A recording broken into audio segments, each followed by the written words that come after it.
Well, hi everybody. Welcome to Stratosphere Lounge. I'm your host, Bill Whittle, and it is the first Stratosphere Lounge of 2023.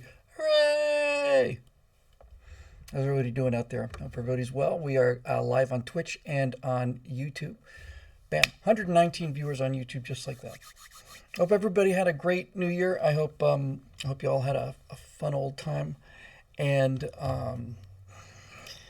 it's just good to get a fresh start. Everybody needs a fresh start. So I'm talking into a tin can. Okay, so let me see what the problem with this mic is. Stand by. Hang on. Microphone is good. Video capture device. 1 second. Yeah, it looks good. Hang on.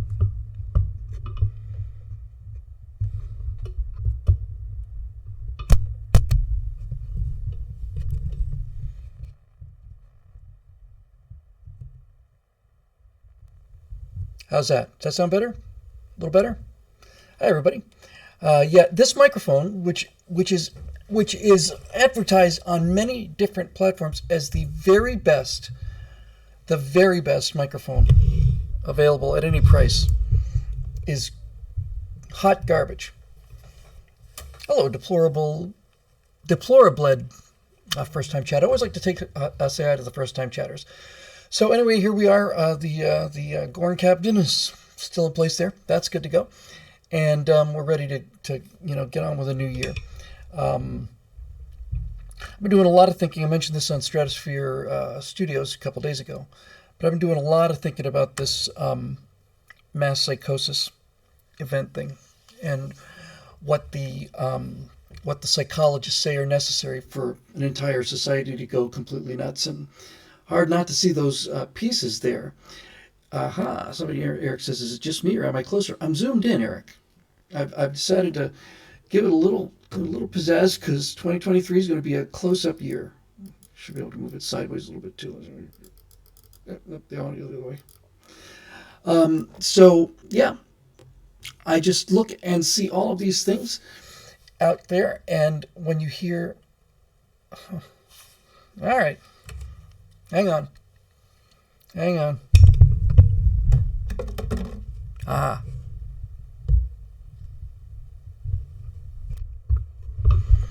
That should fix it. Did I mention that this thing is just hot garbage? There's always a delay, so I always get, there we go. Okay, I think that's got it.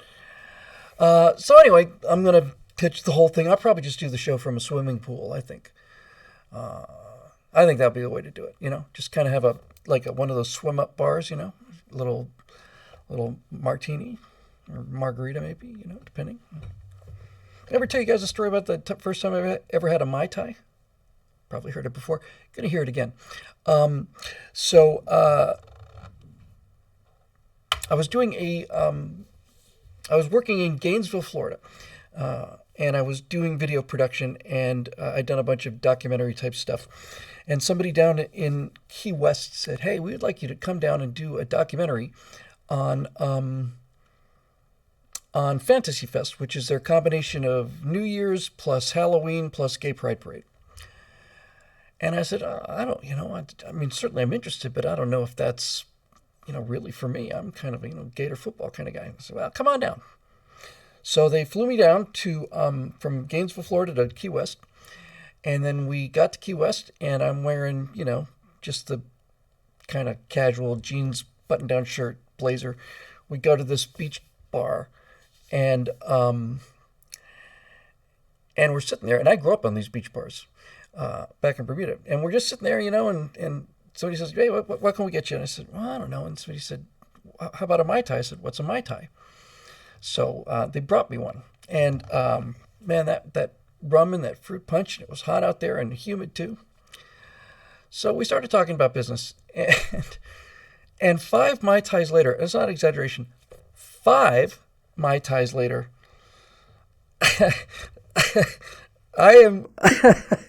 I'm kicking my shoes off, and I'm throwing my wallet and watch on the sand, and I'm just heading straight out into the Atlantic with my blazer on and my jeans and my button-down shirt, and I'm just going, we're gonna have the greatest time. We'll move our production company down here, and we're gonna get all of this, awesome, it was just fantastic. It was just great. And then I eventually got yeah, I got faced. Thanks, Steve. That's the word I was looking for. Monkey Training has a $2 super chat saying, should McCarthy step down or the GOP get in line? I'm going to go with A on that one.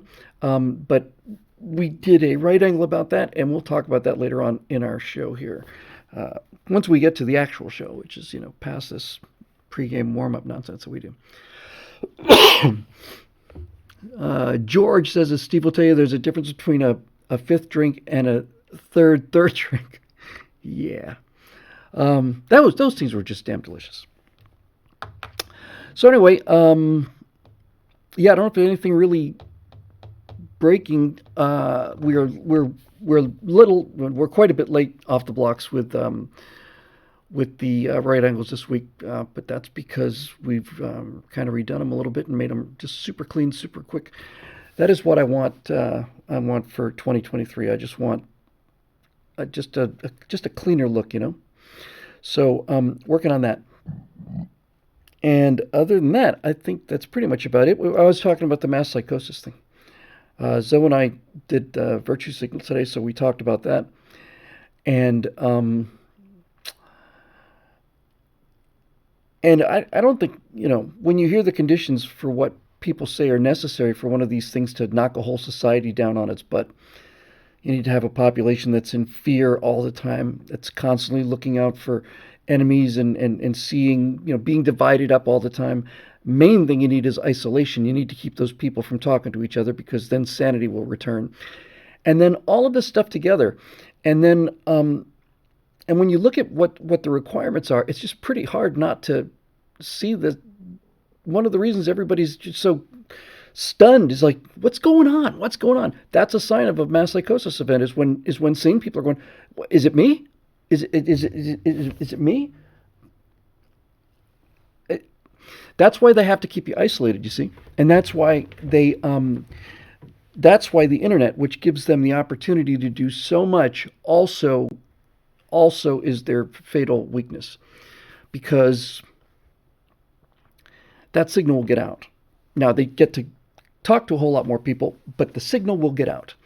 And when the isolation disappears, then pretty much game's over.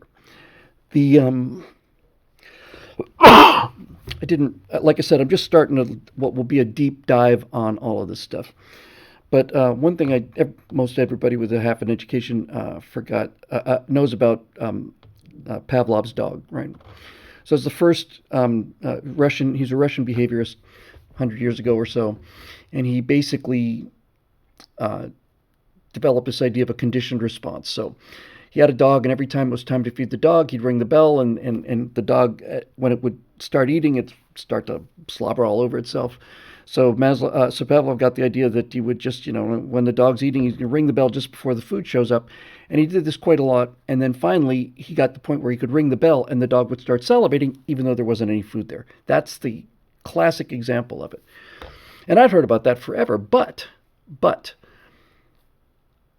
what I didn't know was that training of the dog had to happen in isolation. And once I heard that from, the psychologists that study these kind of things, I said, well, of course it would. You can't have the dog out in the backyard playing around with other dogs and try to convince it, to start spitting up when you hit a bell, right? You got to have that dog's undivided attention. That dog's either got to be in a cage or tied down somewhere, and it's just you and him, and you just keep giving him the stimulus, bing, bing, tink, tink, tink, tink, and when he does the thing you want him to do, then you simply, you give him the reward, and then once he makes the connection, it's automatic after that. Monk in Training says, Mai Tais are a hell of a thing, just had a mimosa a month ago. Wow, I know people who've had probably 70 mimosas in a month, but I'm not so much a fan of the mimosas, but I got to tell you, I really do love the Mai Tais.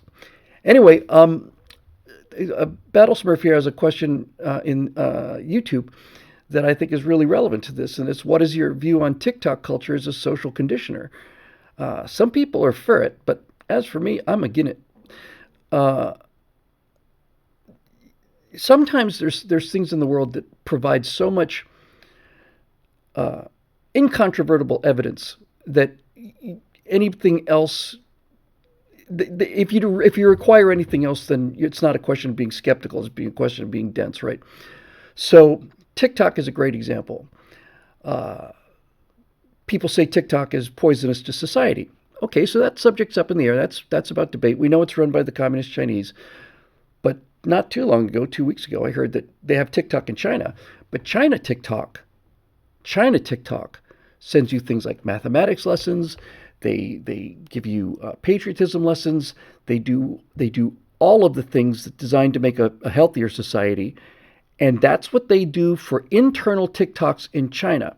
In America, the algorithm always shows us the most weird, the most disturbing, the most out there, the most angry, the most crazy, and this brings me back to my premise, that I become more convinced of every day. This is an operation, a psychological operation. I'm not going to get into who it is. I have some guesses, but that's really not relevant. There's no question about it, right? So why is it that TikTok does nothing but show people who are either telling you that if you don't want to date a 600-pound woman, then you're fat phobic and it's your fault, or all of these trans people, or all of these people who are constantly saying, white people do a white privilege, and all of it. It's designed to stress the population, stress them, and when you stress people enough, they get to, especially if there's no action they can take, right? If you stress them enough, and there's not anything physically they can do about it, there will come a point where they will basically just surrender. They'll either say, okay, look, I just want this to go away, so just whatever. And in some extreme cases, people can reach a state of such despondency and despair that they become inert. Many military historians have commented on this. There are moments in history where the situation becomes so horrific that soldiers not only stop being soldiers, they stop being people. They simply sit there and wait for somebody to come and hack them to pieces. Right? Battle of Cannae was just a classic example of that. So Hannibal comes over the Alps and he meets. You're welcome, Battle. Sorry. And he meets not just one consular army in Rome. There were two consuls at any given time during the Roman Republic, and each one of these two consuls had equal power. It's an interesting thought, It's having a government of two people with equal power. That's something to think about. So a consular army would generally be 2 legions each. And when they went to Cannae, they had 4 legions each. So they took 8 legions down to Cannae to face Hannibal. And he used that giant mass of soldiers against them. But everybody knows anything about military history knows that Cannae's often called the single greatest battle victory ever. It's a double envelopment, and it didn't just push them off the battlefield with heavy casualties. It eliminated the army. Goodbye. Real quick, War Tactician 7 said, missed my chance last time, but I wanted to say I'm a millennial and had the wind knocked out of me all the time as a kid, and the first time I was knocked out was on a tire swing. You, sir, have my undying respect and the respect of all millennials, boomers, Gen Zs, Gen Xs, greatest generation, all men and women of good humor and honor. Congratulations. Proud to hear. Back to Cannae. So they probably killed, numbers not in much dispute, the exact numbers somewhat. Hello, California. But during the course of that day, in the Battle of Cannae, I want to say it was 211 BC, but not 100% positive about that. The Carthaginians killed 80,000 people. 80,000 people.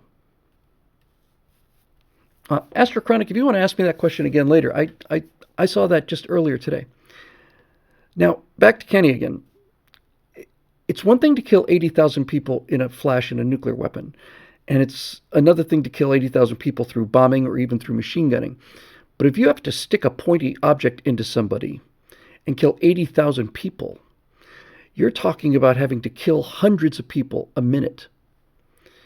Hundreds a minute. And so when the Carthaginians had the Romans completely surrounded, yeah, that's exactly right. Our air techie says it took them about 16 hours. About 16 hours of just plain butchery. Just these guys the Carthaginians were just exhausted. They had to rotate out of the line so somebody could come in and hack up some more guys. So the part where it really gets, well, it's all interesting, but the part where it gets illuminative is that the soldiers in the middle of this mass of 80,000 people had no idea what was going on. They couldn't see the battlefield. They're just grunts. And the dust was up, too, on top of everything else. They just know that they're not moving, and they can hear screams and all this other stuff. And over time, as this circle that they're standing in gets smaller and smaller and smaller and smaller and smaller, the Roman soldiers, well, they were afraid, then they were terrified, then they were in a state of almost, hysteria, and then they became catatonic. Andrew DeLay, thank you very much. 50,000 killed, 15,000 captured, 15,000 escaped. Okay, in that general ballpark, 50,000, 80,000, let's not split hairs. It's still a lot of blood on the ground. But what they found was that after 3 or 4 or 5 hours of this kind of raw terror, instead of them becoming more afraid, they simply just plain gave up. They didn't try to defend themselves. They didn't do anything. They just stood there. And in the center of that circle, the conditions were so horrific that they found Roman legionnaires who had buried their heads in the sand to kill themselves. They'd scooped out, with their helmet, they've scooped out enough sand, put their head in, and piled the sand on top just to get them out of this living hell. I think it's probably make a good case that was the worst place ever to be, ever. It was Battle of Cannae. But I'm not comparing what we're going through now to the Battle of Cannae in terms of intensity, but in terms of duration. It's one thing to be super stressed for 16 hours, and it's another thing to be moderately stressed for 16 years. So that sense of despondency and I almost said inertia, that inert quality that people will reach when they hit enough despair, that's their goal, you see. That's the target. So if you're feeling like it's over for the country, it's all done, there's nothing we can do about it, it's irreversible, all the rest of it. Brother, I am with you. I feel that way all the time, okay? All the time. But you have to understand that's not a byproduct of woke politics. Woke politics is a byproduct of getting you to a state of despair, surrender, despondency, hopelessness, and essentially just plain surrender, right? So the reason that I want to get more deeply into this is because we talked about this last show and I talked about it on Monday. I want to be able to put together, I don't know if it's one video or 5 or whatever, but a series of psychological self-defense against a mass psychosis event. I was talking with Zoe about it on the air today. That virtue signal will be out in a couple days. But he's a martial arts guy, so I've been thinking about this, and I'm not a martial arts guy, but I've taken a little bit of training. And it seems to me that if you're talking about self-defense, there really are 3 phases to this. Not to the training, to what actually happens to you if you're in a situation like that. So the first phase is, are you aware of a threat? There can be a threat out there, you're not aware of it, then that's not a good start. So that comes down to situational awareness. That guy by the door there is looking a little funny. How do you know that? Well, because I'm looking at everybody. I'm not even conscious of it. I'm just simply looking around, and that guy looks a little funny to me. That's situational awareness, right? So the first step in psychological defense is there a threat to your sanity? The people I've been listening to on YouTube, I think it's called the Academy of Ideas, they're brilliant, really brilliant. And they're calling this procedure menticide. It's the killing of your mind. It's a very, very codified process. It's not like they're fooling around, and it's not like they're experimenting. There's been enough history now, going back 7,000 years written down, where people have figured out the formula. Like I said, got to be scared, got to keep them isolated, got to keep them suspicious of everybody else, all this other stuff. So the first thing is there a threat out there? And then I think, well, yeah, I don't think there's any question that there's a threat to our freedoms, right? There's certainly a threat to our economy with a $35 trillion, that's just as of this afternoon, it might be up to 40 by now. So there's clearly a threat, and everything that we hold dear is under assault, and we all know it, and we've known it for a long time, right? Um, so the threat is there. There's no question the threat is there. You can have long discussions about who's behind that threat, and those are worth having. But it's there, and we're in the middle of it. And the more you learn about the communists, and the more you learn about the Nazis, and all the rest of these people, the easier this becomes to recognize, which is why I do these history programs for Daily Wire. I want people to know what happened so that when it starts happening again, they can see it and recognize where it is going. We're not at communist Russia. We're not in Nazi Germany. We're not even close to Nazi Germany. Not even close. It's an insult to the people who were killed by the Nazis to say that America's Nazi journey. But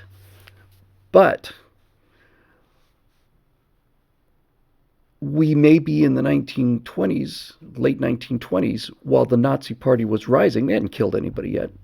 Just a bunch of street thugs burning down buildings and smashing windows, setting fire to things. Just let me know if any of that sounds familiar. Right? So first step is recognizing the threat. Is there a threat? Yes, I think there is. If I was teaching physical self-defense, the second thing I would say is, okay, so there's a threat.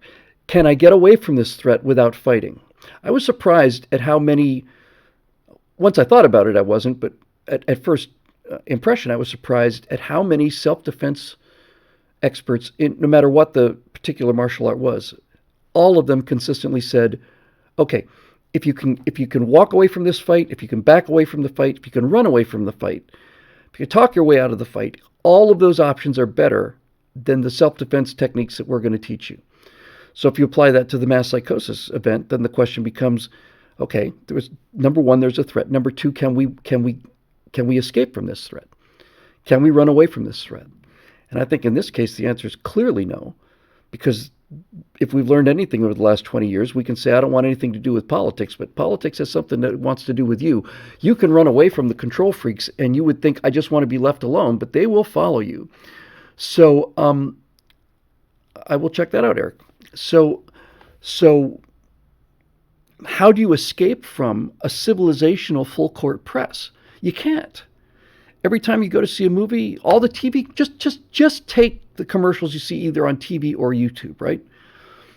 Dad's an idiot. Mom is in charge. Thank God mom is there to do all the serious work, because dad's either not there or he's a buffoon or he's toxic. One of those things. So you take away the dad. Once you take away the dad, you take away all sense of responsibility and reason and the suppression of emotion. That's what we're talking about here, right? The way to escape from a mass psychosis event is to suppress emotion, because they want you scared. And if you're scared and isolated, you're easy to manipulate. If you're not, then you're not. And fathers are the guys who are supposed to stand up and just say, all right, let's all just calm down for a second here, okay? Let's just calm down. So get those guys out of the mix. And it's everywhere. It's in music, it's in comic, it's everywhere. First time chat from John Anomalous. Sorry, John. Eyesight's failing. Mood management. That's actually a great term. I've never heard that before. But mood management, right? So, is there a threat? Yes, there seems to be. Can we run away from it? No. It's in the air that we breathe. If you're on social media, we talked about TikTok. That's what got me off on this thing. TikTok and YouTube and Twitter and all the rest of them, at least pre-must Twitter, are designed to give you things that make you angry. Facebook is designed to put material in front of you that not that you will like, but something that you'll identify with that makes you angry. They have found out, just through fundamental market research, that people will stay on their platforms longer if they're angry than they will if they're happy. And so there you go, right? So no, everybody's getting into smaller and smaller bubbles and all the rest of this stuff. Yes, that's right. That's a great point too, Battle Smurf.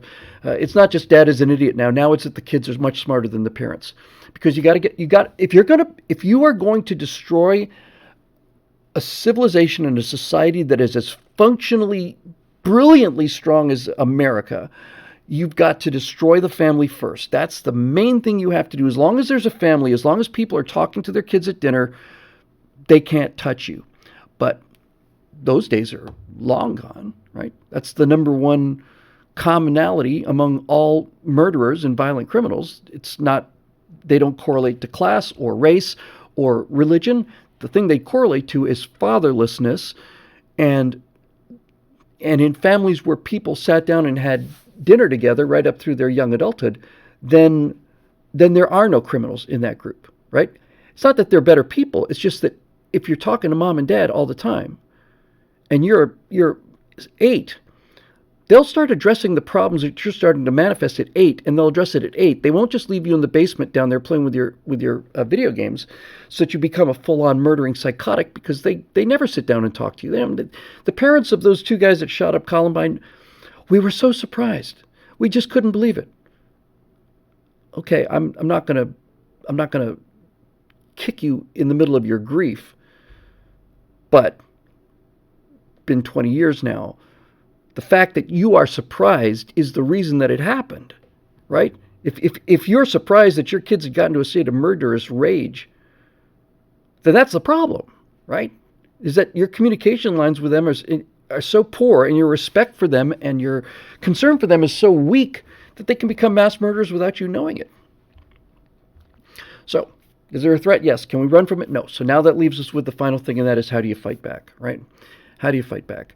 I'm repeating a fair amount of what I did on the virtue signal today, but that's okay.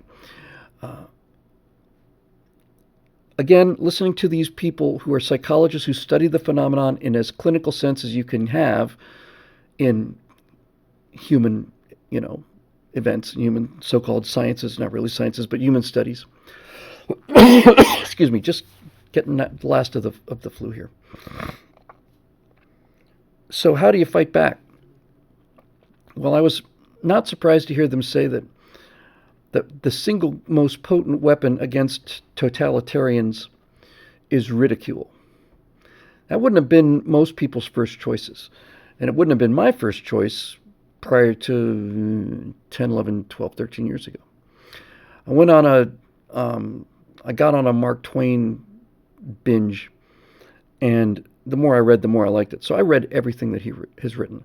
I read all his speeches. I read his letters. I've read every essay. I've read every story. I've read pretty much everything that Mark Twain ever put into print, I have read.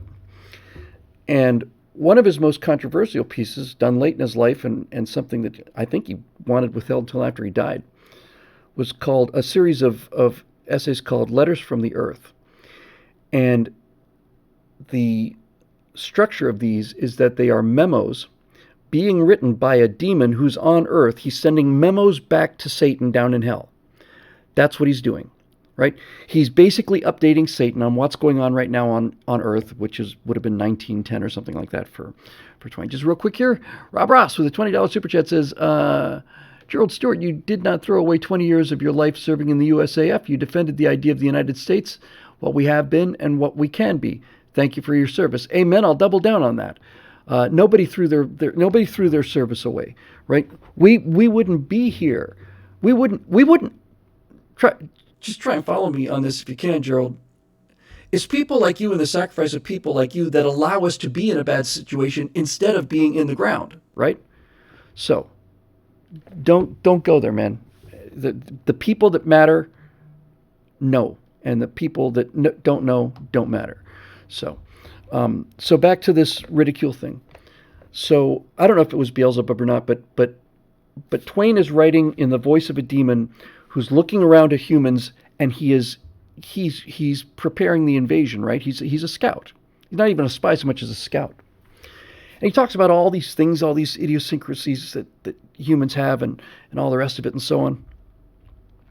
And the thing that really, really, really got my attention is somewhere in there he says, the thing that's most amazing about these humans, and the thing that is the best news for us, is they are completely unaware of their primary weapon.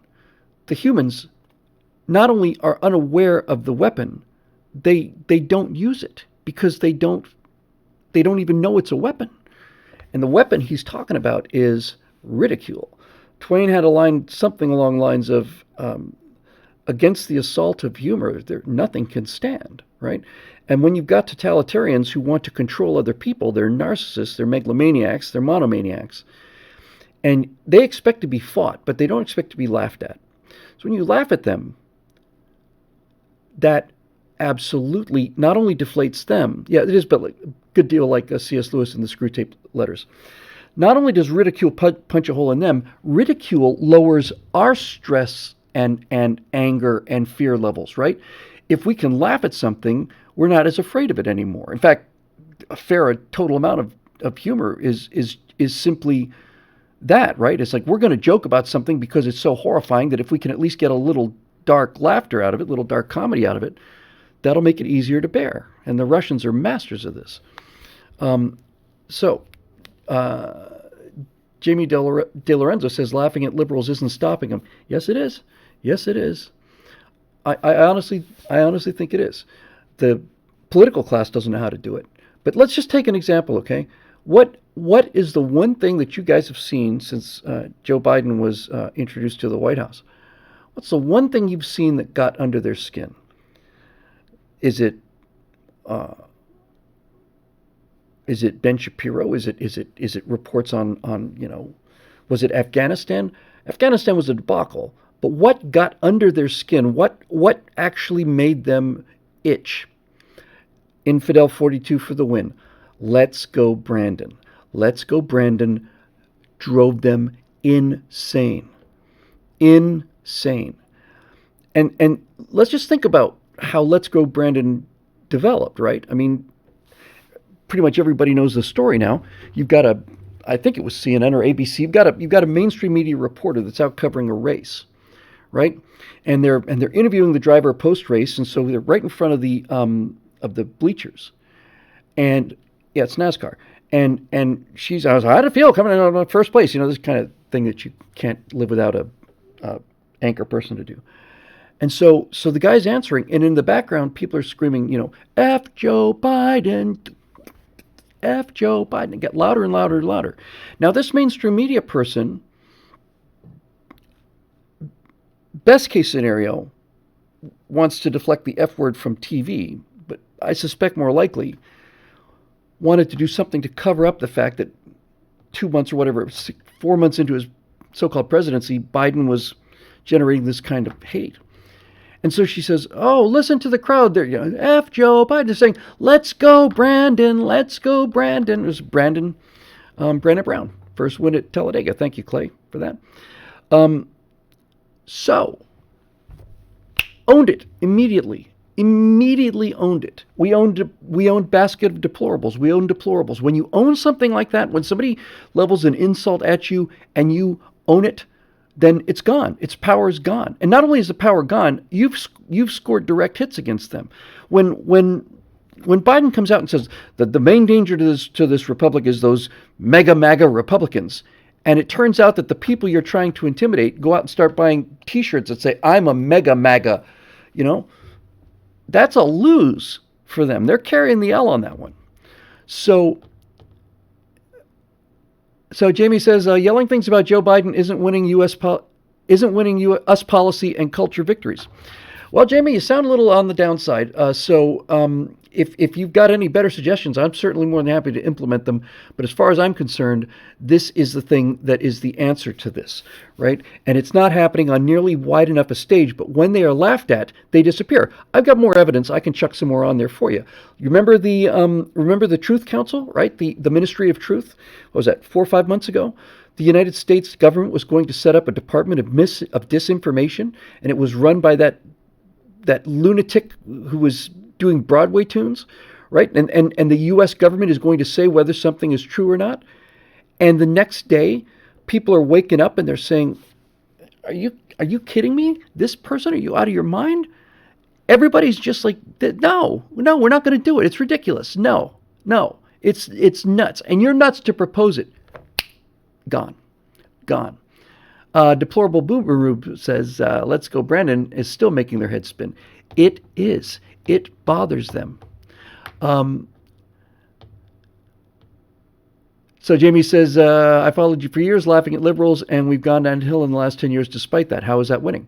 Well, I would have to answer that by saying the reason things have deteriorated over the last 10 years, first of all, is, number one, conservatives don't know how to make an argument. They don't know how to create a brand. Number two, they're not willing to support any kind of effort, really of any kind, but if they do, it'll be the default position of making a donation to Heritage Foundation or Republican Party or whatever.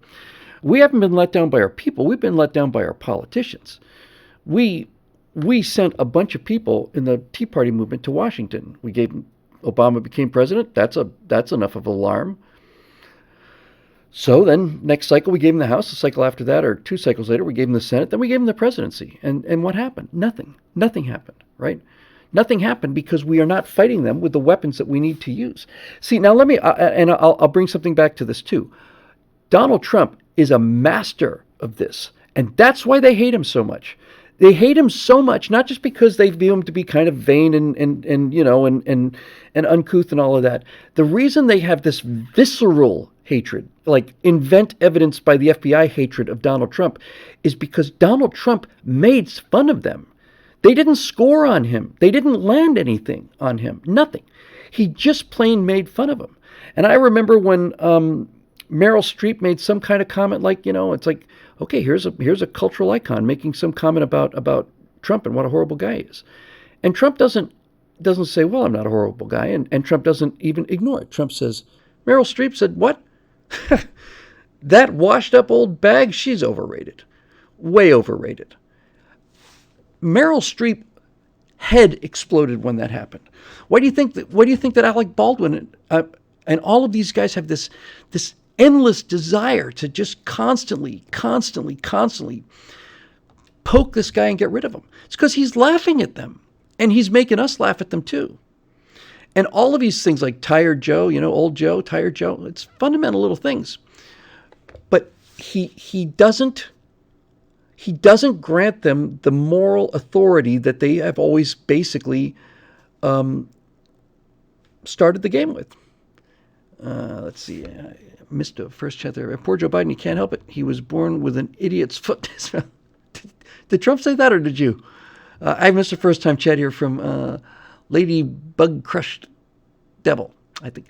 Hi, I want to offer promotion of your channel. Viewers, followers, chat so on. The price is lower than any other competitor. And quality is guaranteed to be the best. Auto on, incredibly flexible and convenient. Order management parcel. Everything is in your hands. Turn it on, off, customize, go to, and then there's a website, a URL. You know what? I'm guessing that they're not, that person has not been here since the days of eject. So, Babylon Bee. Why was Babylon Bee deplatformed?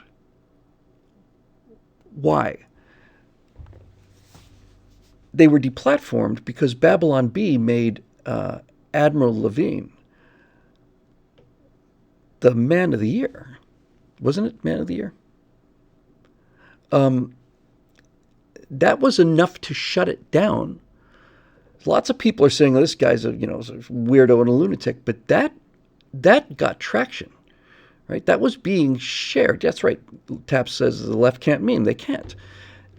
And by the way, it's not just the left that can't meme, because it used to be 30, 40 years ago, the left were the ones that were the funny ones, and the right were the ones that couldn't do anything. The real truth to the matter is that the people holding power don't have it in them to make fun. It's always the counterculture that has the sharp sticks when it comes to that kind of thing. Yes, there's a great one. Dragon Tail. Classic. Ronald Reagan's running for re-election in 1984 against Walter Mondale. The Democrats are saying that Reagan is already showing signs of senility and that he's mentally weak. He's the oldest president up until that time, and Joe came along. And they were making a big issue about Reagan he's too old to get a second term. He's already starting to lose his mind. So Reagan comes out on the on one of these debates. He's got Mondale there. He's got all of these hostile press there as usual. And the subject comes up, and Reagan says, and before I answer that, I just want to say one thing. I refuse to stoop to the level where I am going to allow my opponent's youth and inexperience to be used against him. And that was the end of it. There was not another single word spoken about that subject after that, because he laughed at it. When you can laugh at it, you disarm it. And this is the thing, see, Reagan had a great sense of humor. He could joke about himself. And And the fact that Reagan could joke about himself was proof that he was not one of these narcissistic megalomaniacs. It's proof. They cannot laugh at themselves. Barack Obama can never make a joke at his own expense. Never. Neither can Hillary Clinton. It cannot be done. But Reagan used to do it all the time. I think during his first, wasn't it his first State of the Union address, where he basically got up there and said, this State of the Union speech is a long tradition in American politics, goes back to the days of George Washington. And I'd like to just stop for a moment, and just in the interest of accuracy for our members of the press corps that are here tonight, I did not hear that from George Washington in person. See, that's a win. Dondi2K says, conservative pessimist, things can't possibly get any worse. Conservative optimist, oh yes they can. Did Clavin say that? It's actually pretty clever. Yeah, Richard Burton just said, great communicator. Reagan was a human being, you know. Now, he was difficult to know, but nevertheless, he had human emotions. Hillary Clinton is not, I'm not saying she's a reptilian, because I'm not going down that road, but she has a reptile-like demeanor. And the reason she always seems so phony when she comes out smiling. Remember when she was campaigning, saw us every single time. She would come out and she would walk out on stage, waving at somebody who's not there. It's just a real common trick. And there's nobody there. She's not waving to a friend. She didn't have any friends. Oh, you? Yes, I know. Hi, how are you? That's what popular people do. She doesn't have any friends. So they gave her that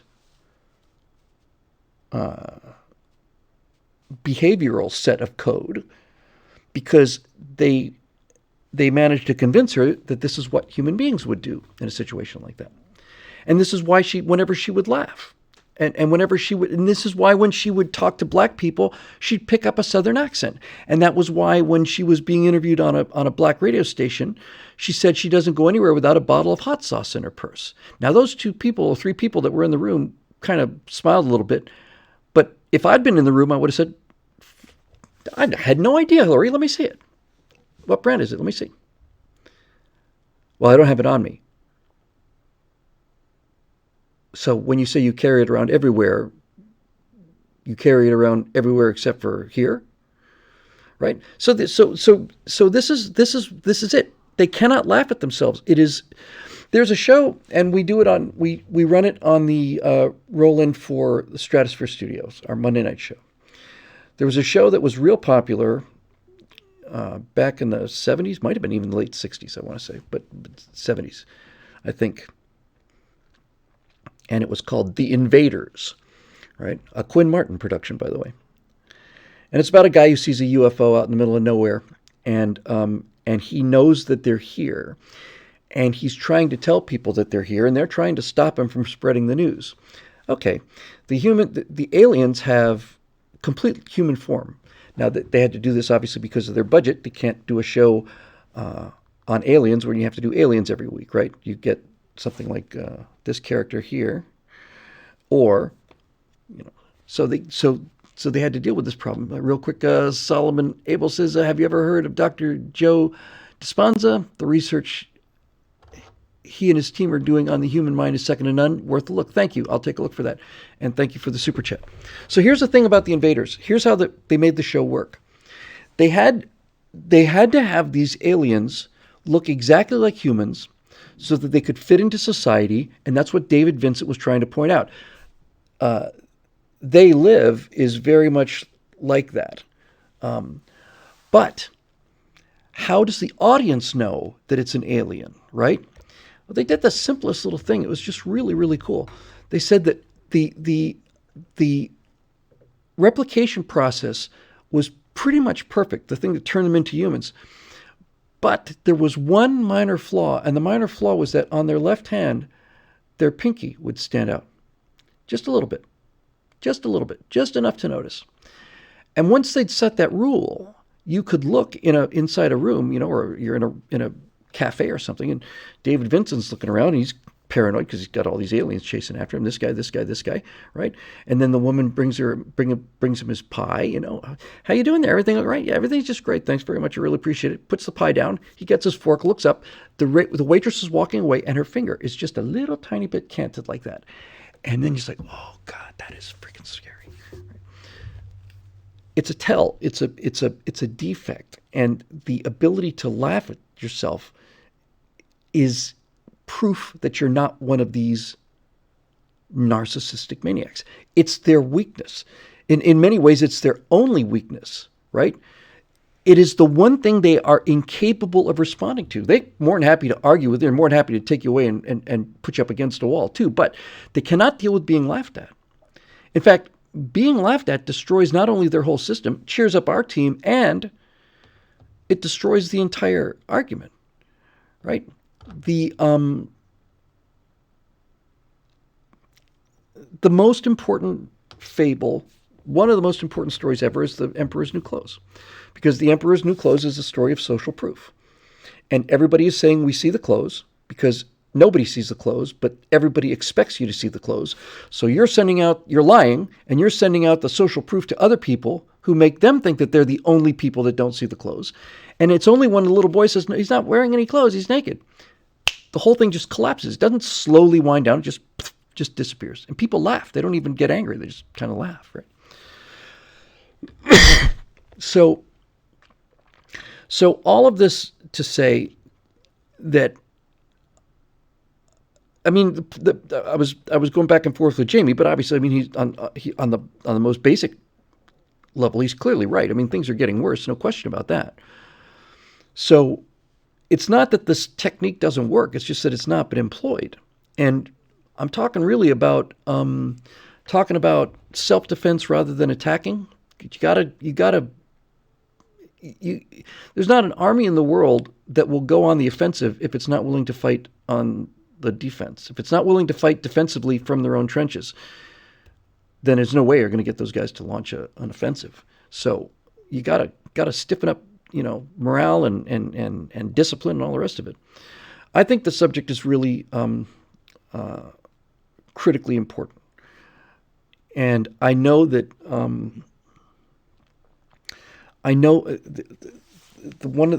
mentioned that the internet is how the signal gets out. They not only do they have the internet as a means of broadcasting their message, I personally think much more valuable to them is they use the internet as a feedback loop. I've said this a few times, but sometimes something's important. I have to say it again. Every keystroke that you're made ever for the last 20 years has been recorded. Every mouse click, every word you've typed has been recorded. You're like, it can't be possible. It is possible, right? It is possible. No question that every website you've ever visited is recorded. And it's in our nature, because we're individuals, to think, well, if they're reading my mail, they must be reading my mail because they want to use this against me someday. They're not interested in you. They're not interested in me. Not interested in Ben Shapiro, or they might be interested in some of those guys. But generally speaking, they're not interested in you. They're interested in you all, right? That's what they're interested in. And when they know what words we're writing and what tone we're taking, they are able to calibrate the level of outrage and keep the stimuli just underneath the Johnny Get Your Gun stage, right? It doesn't matter how angry we get so long as we don't act on it. That's their position. They don't care how angry we get. They know that Epstein didn't kill himself. They know that we know that Epstein didn't kill himself. And they know that we know that they know that Epstein didn't kill himself. They don't care. As long as we don't act, they're golden, right? Because we outnumber them on the order of something like 100,000 to 1. Real quick, Black Dynamite. What a great movie that was. If anybody saw Black Dynamite, that's one of my favorite films of all time. Hey, Bill, I'm drunk, and I just want to say that your Afterburner and Firewall videos helped me so much. I was in a dark place, but now I grow strong because of those videos. Thank you. Hope you make more content in the future. Well, thank you very much, Black Dynamite. That's a great name. Thank you for the super chat. And yes, we're going to be doing a lot more recorded stuff this year, right? I'm not going to be doing any more political commentary other than on this show feedback thing and on right angles. I'll be doing a lot more written stuff. We'll get into that in just a second because I'm pretty much done with this one.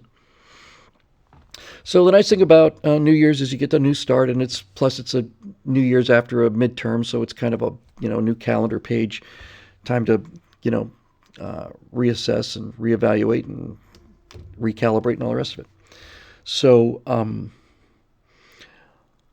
having done so much writing for Daily Wire and still having so much still to do, I spent so much time writing. I was here all day on Christmas Day and into Christmas night. I was same for New Year's. John Frost, $10, just $10. Thank you, John. That I've been doing so much writing that I realized that finally is a chance for me to send a message to myself. Writing Bill finally got a message out to non-writing Bill, and the message is, this is actually fun, dumbass. You're constantly so afraid of this. You're so afraid of that. Oh, I got to make sure I do this right. You're having a good time, man. You're having a lot of fun. Sit down and write. What's the problem? So I think that probably helped. And so I'll be doing more firewalls because they are actually relatively simple to do. But the thing I'm most excited about is this Don't Be an Idiot About series. I'm excited about it for a couple reasons. Looking at these, we mentioned TikTok at the beginning of the show.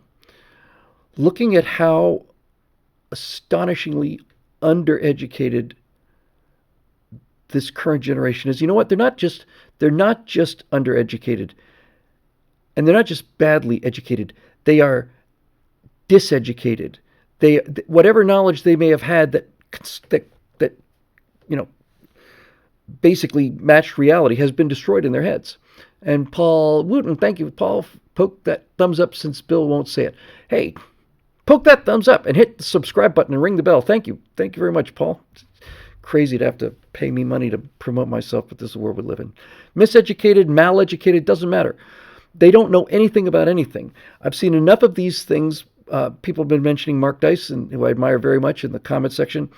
I first saw Mark, like most of you, when he was doing interviews out on Santa Monica Pier. I've been there many, many, many times. And he would ask people, Americans, what's the capital of the United States? Who fought in the Civil War? Japan?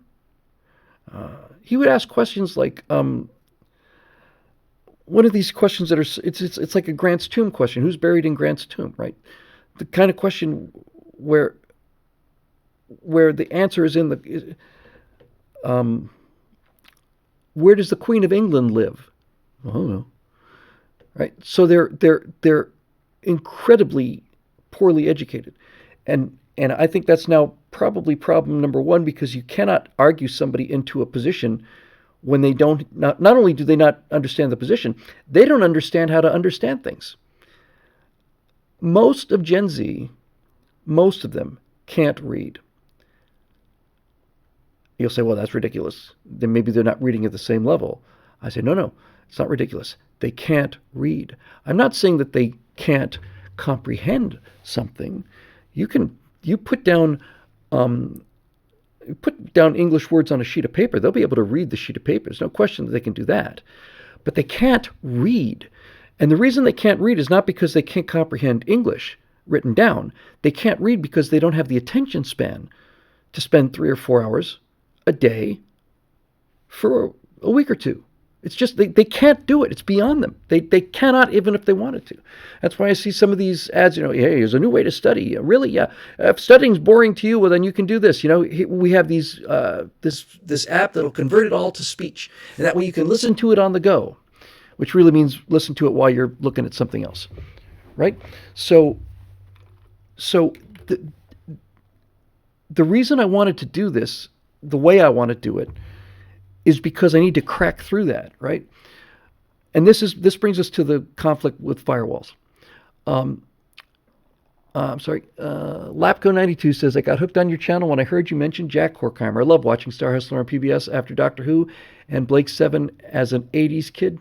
Well, Lapco, thank you very much for mentioning that. It's always good for me to think about him now and then. I worked for that man for a better part of 20 years. widely widely agreed that the best show we ever did was the show when I had my dear friend and essentially older brother I never had, Phil Trick, who was on the show, and we talked about the old days working at the Miami Planetarium, and it was a magical childhood, right? Magical childhood. Okay, so thank you for the super chat. So, in order to break through this thing, in order to get people educated to some degree, I have to, first of all, bleach all the politics out of it. We're at the point now where if somebody gets educated about something, that's a political statement. If you can teach somebody something about history, something about science, something about anything, that's a political issue now. So I know what the attention span is, and I know that the things that make Firewall, I did Firewall because I loved the format. That's why I did it. But the things that make Firewall good firewalls are exactly the things that make Firewall impenetrable to the people who need to hear these things most. They're longer than most young people can tolerate. They're drier, they're more factually based. And the attitude is more serious. I remember, boy, I'll tell you, this would have been 12 years ago. Got flown out to some event or something. A lot of kind of, I don't want to say influencer because it's a dirty word, but a lot of big conservative thinkers out there. I got flown out there at the last minute. And the woman who was organizing this whole thing, she said, I've heard a lot about you. Oh, well, thank you very much. Very kind of you. I'm staying at their house for an overnight or two. And she said, I've got a group of kids that I use as kind of a sounding board. She's got her own little young adult club. So I'm going to have them look at some of your stuff and see what they say. So, great, grateful to be here. Talked to her the next day, and she said they didn't like it too much. I said, well, that's interesting. What didn't they like about it? They said that they all felt that you were too sure that you were right. And I looked this woman right in the eyes and I said, well, I am right. That's the whole point. This is why I believe what I believe. Here's the evidence that brings me to this position that makes me reasonably confident that I'm right. They think you're too sure you're right. I am right. So all this stuff is there, right? So all of the production, the firewall, the burning lake of fire, the graphics, the explosion, the fireballs, the jacket, and all of it is anathema to the people who need it the most. What they want is authenticity. Jordan Peterson, to my surprise, really had a lot of astute things to say about YouTube.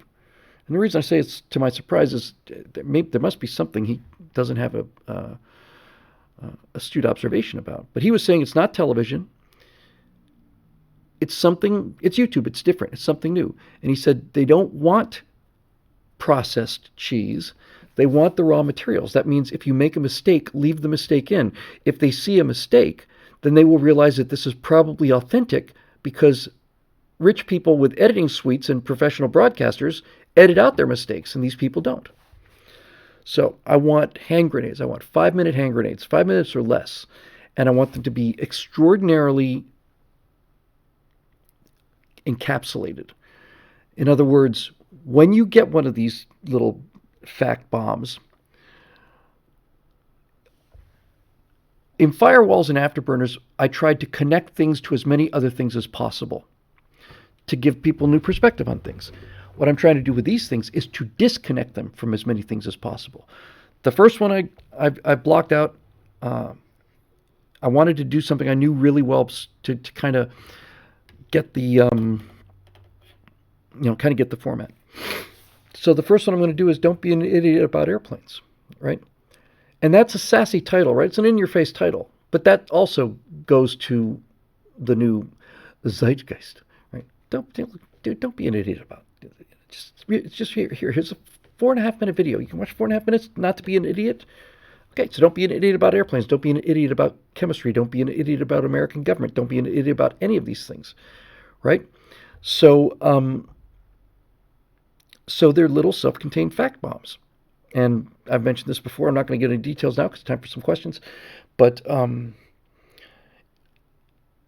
realized when I was trying to get to the heart of don't be an idiot about airplanes, I realized that oh my God, these are the kind of comments that just make me get up in the morning and make me just proud to be here.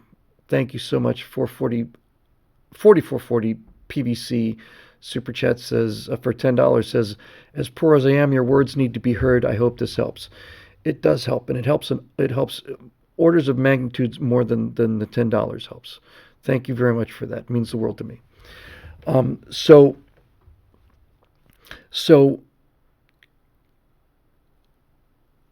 this kind of attitude has to come along with a different look. I'm going to shoot these things on my iPhone. I'm probably going to do them with a selfie stick. I'm going to try and do them either outside or on some kind of general location. And I was thinking, my God, what am I going to do for the graphics? I'll just draw them by hand. I'll just draw them, right? They'll look like garbage, but it will be real. And I think that could really make a big difference. So we're going to find out. But what I was saying about the don't be an idiot about airplanes is there's hundreds of videos on YouTube that explain how an airplane flies. But I haven't seen any videos on YouTube that explains why an airplane flies. And that's the question that people have about airplanes, right? Is why do they fly? How does this gigantic 1 million pound 747 support itself on something that's just not here? And I figured out how to do that. We've talked about that already. All right, so I won't use a selfie stick. I'll find some other way. We'll use a cell phone, but I'm going to shoot it on an iPhone because that's how it's supposed to look now. And I'm going to just wear street clothes, and I'm going to, I'm not going to use profanity, but I'm going to sass the language up. And if I occasionally drift into profanity, I'll just bleep it out. John Anomalous says, Bill, you should teach 2 young people and quiz them afterwards. Why not? So don't be an idiot about airplanes, and probably after that, don't be an idiot about astronomy. When you're done, that's the whole pitch, right? You watch 4.5 minutes on this, and you will be able to talk about airplanes. You won't be an expert on airplanes, but you will not be an idiot about airplanes. You'll be able to understand and follow a conversation and know what the hell they're talking about. And don't be an idiot about American government. Don't be, I got the idea for this thing when I was helping Natasha study for her citizenship thing. I took a look at all the questions, and I just got out a bunch of big sheets of art paper and just said, okay, this is going to be the U.S. government page, and this is going to be the U.S. history page, and this is going to be the flag page, and this is going to be the the rights and obligations page, and so on. Here's one, Bill. Can you explain what an engineer is? They're not train operators. No, an engineer is a person who has the ability to visualize a mechanical solution to a problem. That's what an engineer is.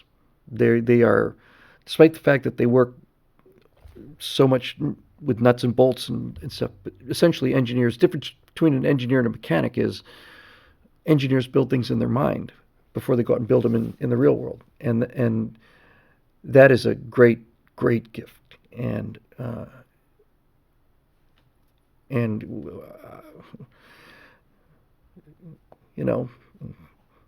I would much rather listen to an engineer sing a Broadway tune than drive over a bridge that was designed by an actor. That's kind of the priority of need, right? The reason we have so many lunatics is because we have the luxury of it. Okay, so anyway, don't be an idiot about TikTok. All right, so let's do some questions, shall we? Let's do some of those questions. Rip and Ellingsworth said, engineers design it, technicians fix it. Beat. I'm a technician, by the way. That's awesome. I know this is a just old saw. Everybody's heard it 100 times, but the first time I heard it, I thought it was so perfect, right? An optimist is a person who thinks the glass is half full. A pessimist is a person who thinks the glass is half empty, and an engineer is a person who thinks that the glass is too large. That's it. That's brilliant. Brilliant. All right, so here we go. Ba-dum-bum-ba-dum.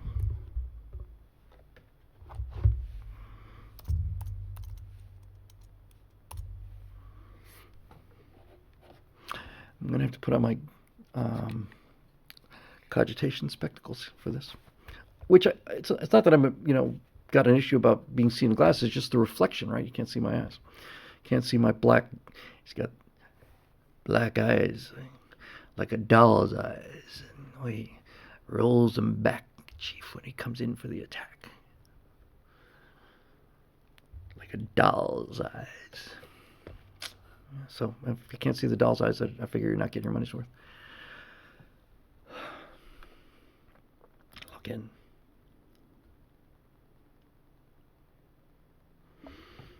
Come on now. Here we go. Members. And as usual, we will somehow backhandedly insult everybody by doing 3 questions. Probably safe for just didn't do any. We'll do what we can. Excuse me. 1/5/23, dated from 1/29/22. I had to cancel last week's Stratosphere lunch. For those of you who weren't here for the cancellation, then good on you. I was in maximal fluid at that point, so I really wanted to do that one. I would have if I could have. Here we go. Come on. All right. Ian Nolan, here we go. Hey, Bill, Merry Christmas and Happy New Year. Happy New Year to you, Ian Nolan, and to all the rest of you as well. Hang on. Lapco92 for Super Chat says, hey, TikTok is so societal Chinese water torture, they just keep throwing drips out, and unfortunately a lot of people listen to them. LOL. Yeah. And as I said, the reason that the Chinese know how destructive this is because TikTok in China directs you to mathematics classes and patriotic Chinese events. So if TikTok in China was doing the same thing as TikTok in the US, then I would say maybe you're overreacting to this. But when the people who design this particular pathogen engineer it so that it can't hurt their own people, then you got some pretty good evidence that this whole thing is part of an attempt to cause a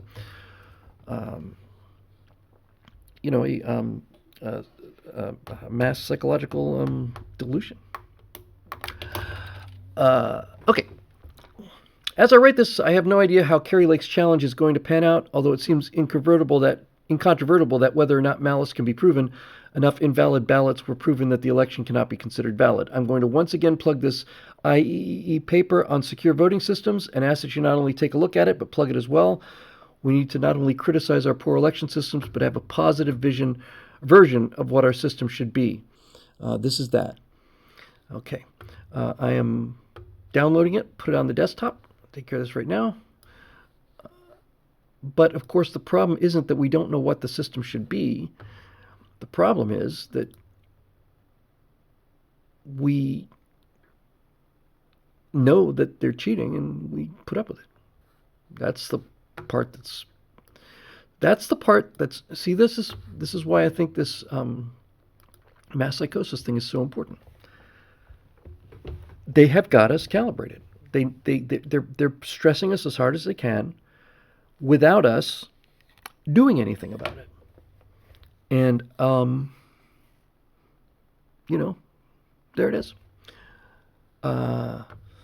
So I've downloaded that. Thank you, Ian, and I will take a look at it. Absolutely. Marisha Dark, the fabulous and famous Marisha Dark, is here with topic: alternative energy. Answer. Okay. Why aren't we championing an all-of-the-above approach to energy instead of making it a false choice between wind and solar versus fossil fuels and nuclear? The right crap on wind and solar as if fossil fuels don't also kill birds, or that we get we can't find somewhere else to get lithium besides slave mines in China. What about hydro or geothermal? What about wave and tidal power? I hardly hear anyone talk about that. There's a reason for this. What about combination units that combine multiple forms of energy capture simultaneously so that they're never completely offline if one source goes down? Yes, those currently exist and are in use. Solar roads exist too. Why aren't we looking more into that? I get that EVs won't be for everybody and currently expensive, but so we're cell phones and computers. Now we all have them for cheap apart from the most remote parts of the countryside. They can work for 90% of the people. Why not champion that instead of letting the perfect be the enemy of the good and condemning them as bad ideas as the right so often does? Why not prioritize EVs for intercity travel and public transport, which will solve most of the pollution problems? Most common answer I hear about charging time is about charging time and range, but you know there are currently exist viable stations that allow you to charge an EV in 10 minutes. Here's a link if you'd like to know more. If conservatives are the party of decentralization, why not decentralize power too? Well, this would be an excellent argument if it weren't for the fact that the discussions of solar and wind are politically based discussions that have nothing to do with the actual practical application of those technologies. If we were talking about the actual practical application of the technologies, then I would be 100% on the page you're on. The reason conservatives come down on wind and solar is not because they're against wind and solar so much as wind and solar are the bludgeons that have been used for 20 years now to take away fossil fuels. Wind and solar have been the kind of the stand-ins for nuclear power. The goal is to make energy so hard and so expensive to obtain that capitalism will shut down for lack of fuel. And that is a multi-pronged assault. But once again, you got the universal solvent of climate change, right?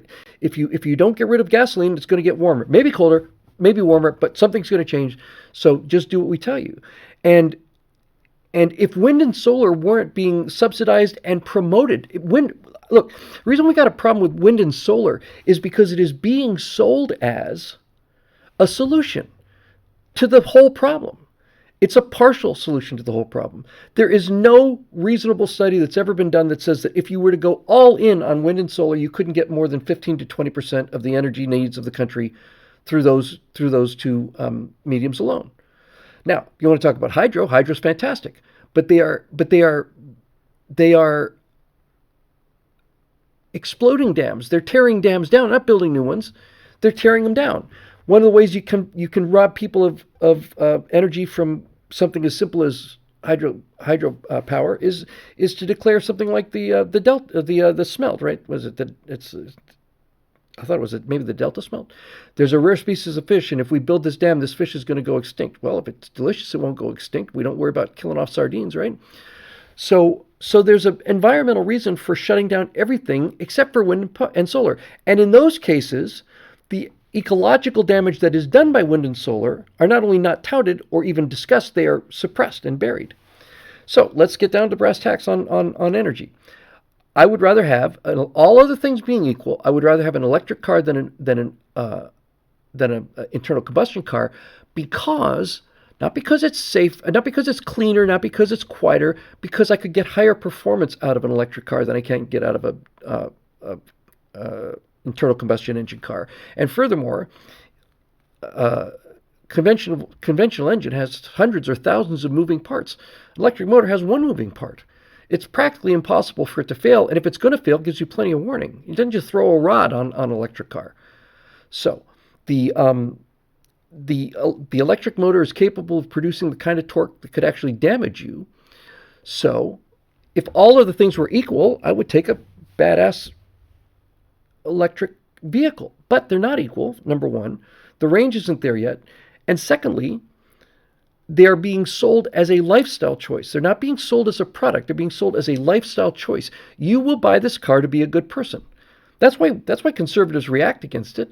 It's not I don't have a problem with electric cars, although I'm constantly down on electric cars. I'm down on electric cars because electric cars are being shoved at me as some kind of potential solution to a problem that doesn't exist.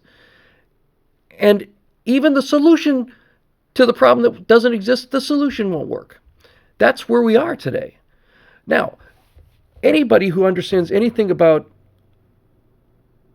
engineering, design, physics, anything. Anybody who has any kind of a sense of any sort of mechanical system will enter that discussion. If they really care enough about it and love it, they will enter that discussion with one thing in common, and that is with a burning hatred for waste, right? Giving up free stuff. If you're designing anything like anything, then waste heat and things like that are your mortal enemy, right? So this is why this idea of I forget what the term is, where you can recover, you speed a car up, right? You take a car from 0 to 60, and that takes energy to do that. Now the car's translated into taking that kinetic energy. Now it's doing 60 miles an hour. It's mostly potential energy now. Now you have to stop the car. Now you could stop the car by applying a caliper to a disc, which is how you do it normally, and all you get out of that is heat. But if you were to engage the motors in such a way, you would slow the wheels down, and at the same time, you would recharge the battery. That's smart. You'd have to be nuts to be against that kind of thing. So likewise, here's my position on wind and solar. Wind turbines are ugly, and they're messy, and they're dangerous. And they cause a lot of ecological damage. Solar also, I think, is a blight and also takes up a lot of area. But if I owned a house, I would put a solar roof on, and if I had enough space, I'd probably see what I could do about a windmill as well, because it's free power, right? And you never turn away free power, but it's not reliable power. And if you're trying to tell me that you're going to ditch reliable power in order to have free power that's not reliable, this is where I start attacking free power. The real problem, Marush, is not even the form of energy. The problem is the location of energy. The world I would like to live in would not have an electric grid the way that we understand it. There would be something far less massive that would be used for sharing electricity rather than distributing huge amounts of it. It would be, everybody would have their own, in a perfect world, everybody have their own reactor in their house, right?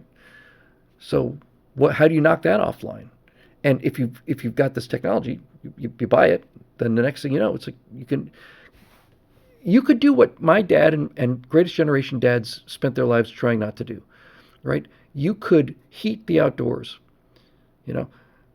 Somebody close that door. I'm not going to heat the whole outdoors. Well, Dad, we got a thorium reactor buried underneath the pool out back there. It can't melt down. It's going to put out 25 megawatts for the next 30, 40 years. And it's not going to produce less energy if we don't use it. So yeah, Dad, crank on the air conditioning and leave the windows open. We can air condition the outdoors, right? That's what we can do. And when you come up with these kind of solutions, it's the end of the progressive movement. They're not trying to bring in a clean world. They're not trying to bring in clean energy. They're trying to shut down individual businesses and shut down the free market. And they're using environmentalism to do it. So I don't have any theoretical problem with any of these things, and I'm not against them because I'm against electric cars. I'm against electric cars because electric cars are being used as a bludgeon for a solution that won't work to a problem that doesn't exist. And this green thing is everywhere, and I saw I went to the website for Boom Aerospace. They're making a SST supersonic transport. Hasn't been done since the Concorde, built in the late 60s and flew in the 70s, 80s, and 90s, so on. But the first thing that I see when I go to this website for Boom is, well, it's capable of Mach 1.4, it's this, and it's carbon neutral. I remember thinking, okay, why is that important that it's carbon neutral? What does that have to do with flying faster than sound, right? It's that these engineers had to make something that they could claim was carbon neutral so that they could get a new airplane built in an era where air travel is demonized as being something that's going to kill the planet. Right? So if you're going to kill the planet by flying, you can't fly. We can fly. but only to global warming things, and then maybe a little rest afterwards. But you can't fly because you kill the planet if you fly by air. And you'll kill the planet if you have a steak too, because of all the methane. You kill the planet if you do this, kill the planet if you do that. So I'm looking at this website for Boom, and I'm enormous fans of these kind of guys, right? Enormous fans of these kind of guys. And I see this carbon neutral, and I think to myself, how much earlier could this have been done? How much cheaper could it have been done? How much better could it have been done if it didn't have to be carbon neutral to be a nonsensical solution to a problem that doesn't exist? We're talking about engineering now, right?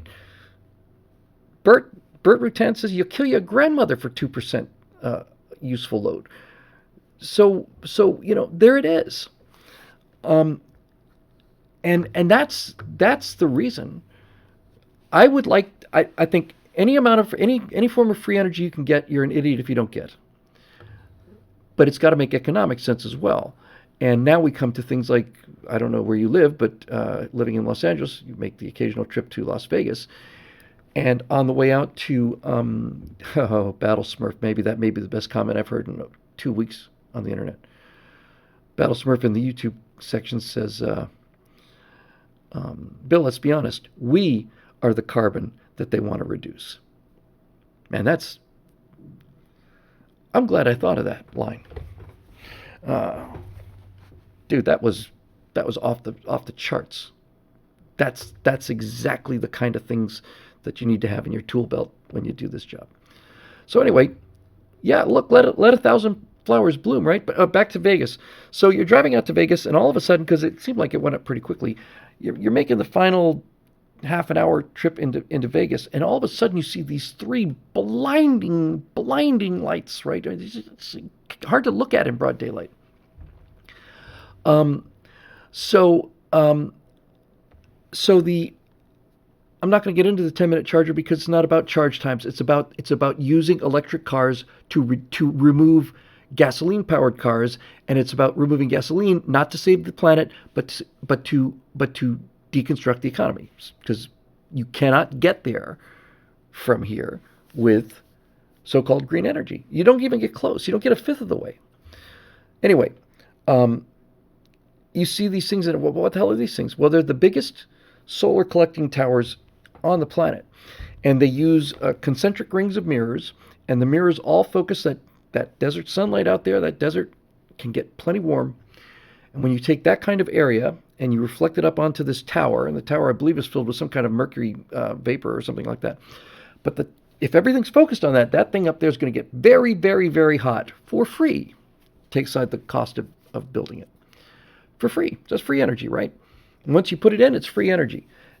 So far, so good. But the electricity that comes out of that plant costs 3 times what the electricity that comes out of a fossil fuel plant costs. And you can't ignore that. That's why that enormous solar farm, and it doesn't take up a lot of area. It's about as good as it gets, right? That place has to be subsidized by your tax dollars. So you're paying for gasoline and you're paying for solar because they can't make it work economically. Now, that doesn't mean that it won't ever happen economically.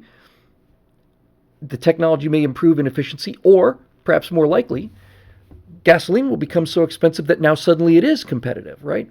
That's how when Donald Trump was president, we were an oil exporter for the first time since, I want to say, the 40s, right? So how did that happen? Well, happened through fracking. Okay, so how did fracking get the price of oil down? It didn't. Fracking didn't get the price of oil down. Well, it might have eventually, but the reason that fracking became fracking, and we suddenly had more energy underneath our feet available to us than in Saudi Arabia, was because the cost of sweet raw crude oil got so high that what used to be not cost effective now is cost effective. If it costs $1 a gallon to get stuff out of the ground by fracking, and you can get it for 12 cents a gallon by hammering a pipe into the ground, then no one's going to do any fracking. There's no reason for it. But once that crude oil, the easy oil, gets to be as expensive as this, then it makes economic sense. Same thing for solar power, right? Solar power may need to be more efficient, or Or the other alternatives may need to get more expensive, but unless one of those two things happen, and until they happen, it's not engineering, it's not sense, it's not it's propaganda. It's manipulation. So, John Lively. Most people understand that a multifaceted approach to energy is the way to go, except the left and their politicians. It is the left that is supposed to be to nuclear opposed. It is the left that is a sorry. It is the left that is opposed to nuclear, oil, natural gas at all costs. Talk to your average conservative, and he or she will say nothing is wrong with hydrogen, wind, solar, or any other clean solution. I'm actually thinking this is a rebuttal to her question here. What wraps us around the axle is the left thinking their way that that it's the only solution when the laws of physics denies the capability to generate enough electricity from green sources to maintain standards of living currently under 10%. That's, yeah, I'll just read it through because he's basically doing this same thing that I just did, and I hadn't even realized that yet.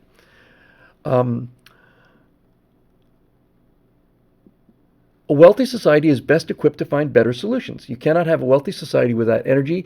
By the way, to the extent that carbon-based fuels destroy the environment is debatable still. That's exactly right. The world is not going to die. I'm going to grant them their premise that it's going to get warmer. I don't agree with that premise, but I'm going to grant it to them because it's not relevant to the point. The point is, if we get to 450 parts per million, we're going to die. 80 million years ago, 3,000 parts per million. So I don't want to hear about it. You can talk EVs all you want to, but they're an inferior technology to the ICE, internal combustion engine. The EV has higher performance characteristics, but they have severe limitations of practical use that make them unattractive to the average user, even in a city. Throw in facts like the energy expended to mine the minerals to make the batteries, and 2, limited capabilities in cold weather, 3, decreasing effectiveness and range over the life of the batteries. That's a point I hadn't thought about. And 4, the obvious expense of buying the EV, et cetera, et cetera, et cetera. As I mentioned before, internal combustion engines contribute only 8% of the total carbon in the atmosphere, and that number is decreasing. Until the technology matures, EVs are a lousy solution to a minor problem. Can they get better? You bet. But it's still an infant technology that has not reached its practical alternative yet. When the left can provide green solutions that generates 85% of our energy needs and lets us build nuke plants in the United States, then let's talk. Amen, brother. I should have just gone out for a smoke break. I don't even smoke. Beautiful. That's perfectly correct. Yes. That's the entire reason that we're against these things. Is not because they don't make sense. It's because they're being sold as solutions. And they're not solutions. And on some level, they will never be solutions. You cannot get to the U.S. energy requirements through solar and wind under any circumstances. You could panel the entire country and you won't get there. And the reason you won't get there is because they're intermittent power supply, right?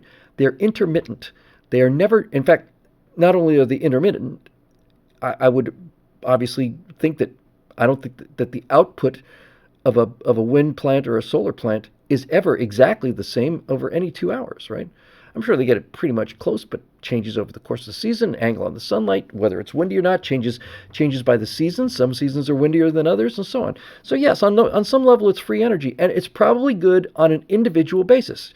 If you had a windmill on your house that was generating a significant amount of your house's electricity, and solar as well, stored in a battery, great. Maybe you're down to 50% dependence on the grid, or maybe none at all. But in terms of big things, that's a great point too. Sad Wings Raging says, wind drops at night. Wind does drop at night. And you know what else drops at night? Solar. Significantly. The amount of energy generated by solar power at nighttime is significantly less than it is in the daytime. And that also has to do with the seasons as well, right? So, anything that's free, pick up. And by free, I mean cost effective, right? If I can put solar panels on my house and save more money in electricity than it costs me to put them in, then that's a win. Things like solar heating, on the other hand, like preheating water, right? You get these gigantic, huge water heaters, and they burn a lot of energy. If you live in a place where there's enough sun, like California, you can just have the sun preheat that stuff. It's like a People my age know what it's like to try to drink out of a garden hose that's been left out in the Florida sun or the California sun or the Arizona sun for a while. That water inside that hose will burn you. So you got to turn that baby on and just let all of the hot water just work its way out of the pipe. That's free energy. Do it. Great. But you're not going to run an economy on that. Sorry, Levelance? Again, it's my eyesight. Forgive me. Oh, beg pardon. Here it is. Levi Lance. My name is Levi Lance, longtime viewer, and I have been a supporter for the last year. Thank you. Thanks for all you do. One of my big problems with Elon has been that he has been against nuclear in favor of solar. Thoughts? I'm not aware that he is. I'm not denying that he's that. I've never heard him on that. He's not going to do Mars on solar. That's certainly not going to happen. To the degree that he's been pro-solar, he may be taking the same position I am. That is, hey, if it's free, take it. If it's cost-effective, take it. But you're not going to get there on solar. You're certainly not going to explore the solar system on solar. Solar is the weakest possible alternative, right? If you got a space probe and you're using solar panels, you got to budget your energy and everything's got to be down to the last erg, and all the rest of it. You got an RTG on there, radiothermal generator. You can freaking light the probe up with neon. You just flash tube the entire dark side of the planet, take pictures that way. That's what the difference between these two things is. So thank you again for that super chat, Levi. And I don't know what his position on it is. I've never heard him knock nuclear. If he does knock nuclear, I'd be quite surprised. Quite surprised. Because he's certainly smart enough to know that the problems with the reactors that exist are because those reactors were designed in the 1950s and 60s, right? And the safeguards against them melting down are engineering safeguards, not physics safeguards. Engineering will fail. Physics won't. It is possible to design reactors, pebble bed reactor, for example, where you still heat the water or whatever, but you do it over a distance, like over a track, right? And so there's no point where that nuclear energy gets so hot that even if all the water boils away, it's going to melt down. That's a reactor that fails safe and cannot fail catastrophically. I remember when somebody finally explained to me, is it fail safe? Yes, it's fail safe. Then somebody finally explained to me what fail safe means. It means when it fails safe. If it shuts down, it's going to shut down, not do any damage. If a nuclear reactor fails, now you have to have engineering backups. And if those things fail, and they do, like the backup pumps at Fukushima, right? You've got an engineering solution to this problem. Yes, we do. So we got a fission reactor. Yep. A traditional kind of design. Yeah, pretty much. Uranium core with soak it in water. We got control rods and we got a containment, all the rest of it. Okay, fantastic. So what happens if we lose the water? Well, if we lose the water, we'll have a meltdown, but don't worry, we've got that taken care of. Okay, so what's the plan? Well, if we lose electrical power, we have diesel generators outside, and we're right next to the water. So if we should lose electrical power and the water in the reactor starts to boil off, then thank God we just fire up our diesel generators and we're good to go. That's an engineering safety solution. Well, unfortunately for those guys, they were close to the water. And that 9.1 magnitude earthquake, and by the way, the big one in LA that people are terrified of is 8. 9.1 is beyond imagination. So what happened?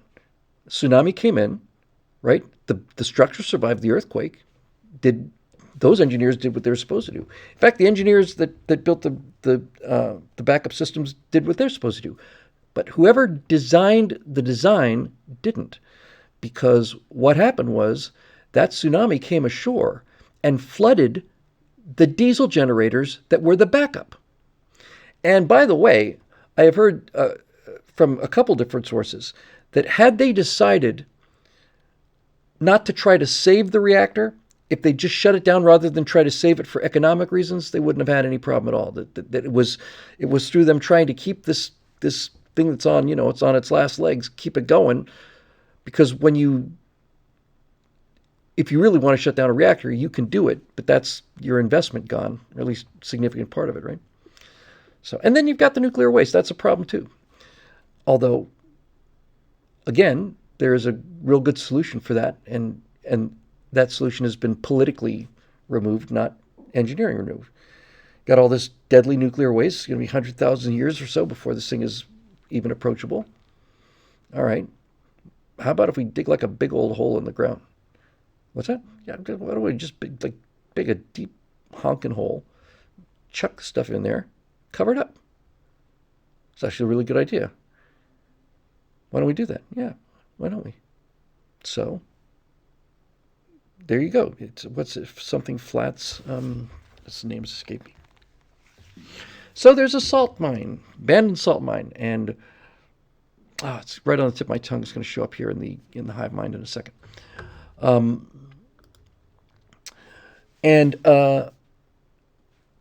they built it, and not only have they built it, Yucca Flats. Thank you very much, David Booty.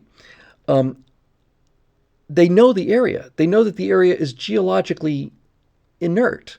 There's no fault lines. There's no earthquake potential there. There's no flooding potential there.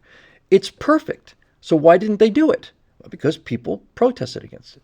You know what the protest came down to? Well, seriously, this is what they were saying.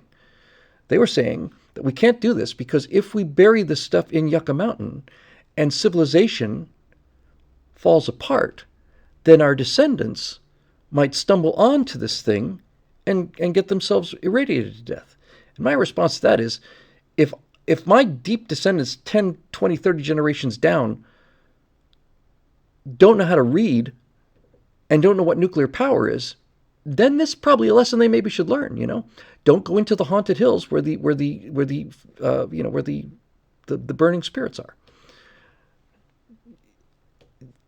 This is a case of let us invent a consequence that is so bizarrely unusual and so unprovable, and then let's put all our eggs on that. Well, we can't do that. We can't do that to future generations. It's under the ground, man. It's not like we're dumping it out of a truck, leaving it on the ground. It's underground, miles underground. These huge caverns. And they don't just leave that open at night either, No, we can't do it. No, we're going to have to shut it down. Oh, you already paid for it, just like the superconducting superglider. This is not government. This is politics. G.K. Masterson says, launch it into the sun. Yeah, that jerk is trying to kill us, and it's high time we struck back. A lot of people have said launch it into the sun. The one thing you don't want to do with something dangerous is put it on something that's highly explosive, like a rocket. So there you go. And people's attitude about not just their attitude about nuclear power is based upon their attitude about nuclear radiation. And they don't and most people have gotten themselves into a state of absolute hysteria and don't understand anything about nuclear radiation. None.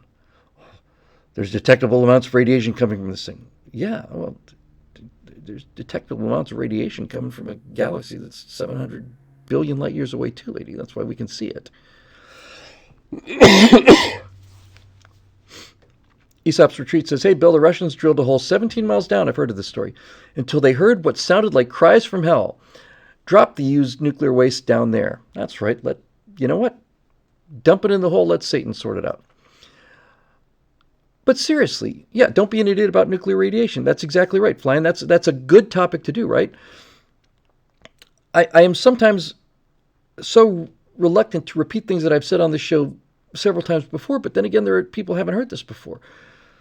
When the Iraq War started, there was a guy named Steve Denbest. He had a blog that was so instrumental to me and my work. It was called USS Clueless. He was an engineer, and he's a smart guy. And they were saying, well, if you use depleted uranium rounds, you use depleted uranium because it's denser than lead. You want mass moving at high speed if you want to hurt something, right? So, depleted uranium, think of the radiation hazard from that uranium. So the people who are making this argument hear the word uranium, doing a little light goes on, well, uranium is radioactive. So Steve Denbest did the calculations, and he said, I could make a statue of myself out of depleted uranium, life-size statue of myself, And I could walk up to that life-size statue of myself made out of depleted uranium, and I could hug it, and I would irradiate the statue. There's more radiation coming out of any person's normal body than there is out of depleted uranium. I heard that argument. I said, Steve, this is why you're the God, and we're just hitchhikers on the ride, right? We're just here for the ride. That argument was so powerful. Here's another argument about radiation. You say, okay, well, Fukushima, right? This is all true. I'm not making this stuff up. Fukushima, you ask somebody in some West Coast liberal, should we evacuate people from Fukushima? Should we fly them maybe to the United States so they'll be safe? Yeah, let's do that. Hey, look, if that were the case, if that really would save them, I'd be in favor of it too. But what happens is when you do the math, you find out that the people who live closest to Fukushima, if you flew them to Los Angeles, they would take a higher radiation dose by spending 18 hours in the upper stratosphere than they would if they stayed in Fukushima. If that weren't true, I'd have a different opinion. You get a lot of people, there's a lot of people out there, and all of them are city people, and many of them are in New York and Los Angeles. But if you were to ask your typical New Yorker on the street, just as they go walking by, pushing you out of the way, and you ask them the question, would you be willing to walk into a nuclear reactor control room and spend an hour there? How many of them do you think they would say yes? Right? For $10. How many do you think would say yes? I think most of them would say no, and they would say there's no way I'm going to go stand in a control room next to a nuclear reactor because of the radiation. Right? Okay. I want to conduct that poll right outside of Grand Central Station, you see. And the reason I want to conduct it outside of Grand Central Station is because Grand Central Station in New York City is constructed out of granite. Granite is extraordinarily radioactive material. The level of radiation, the ambient radiation inside the main floor right by the big clock in Grand Central Station is 4 times higher than the allowable maximum radiation allowed in a nuclear reactor control room. Now, why is that important? It's important because people in New York are getting irradiated all the time. Every time they walk through Grand Central Station, they get irradiated. And it doesn't hurt them at all because radiation is part of the environment. And if we were susceptible to die from radiation, just any radiation, we wouldn't be here now. The human body can tolerate a significant amount of radiation, and the slower you raise that limit, the more you can take. But when you tell people that Grand Central Station has 4 times oh, Miles, holy cow, sorry I had to interrupt myself. Miles S. says, I am a retired nuclear tech, 32 years.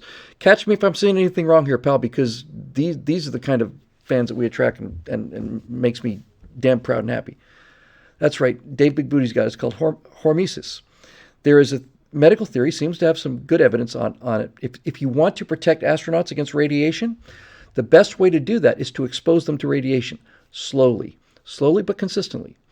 There's a good deal of evidence that says if you slowly increase the radiation dose, steady radiation dose to the human body, the anti-radiation, the body mechanisms that repair radiation damage will grow.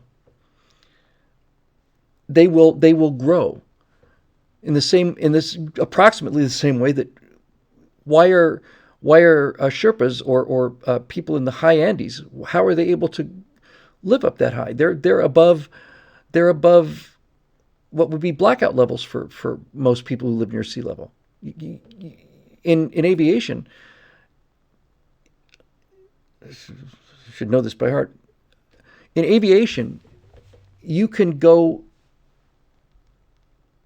exceed 12,000 feet, 12,500 feet for half an hour.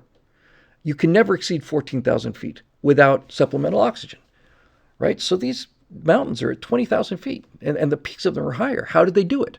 Well, it turns out that if you're a person like an Inca or a Peruvian or something, lives in the mountains, or if you're one of the Sherpas, live in the Himalayas, if you live at high altitude, your body produces more red blood cells. Each blood cell is carrying less oxygen, so you have to have more of them.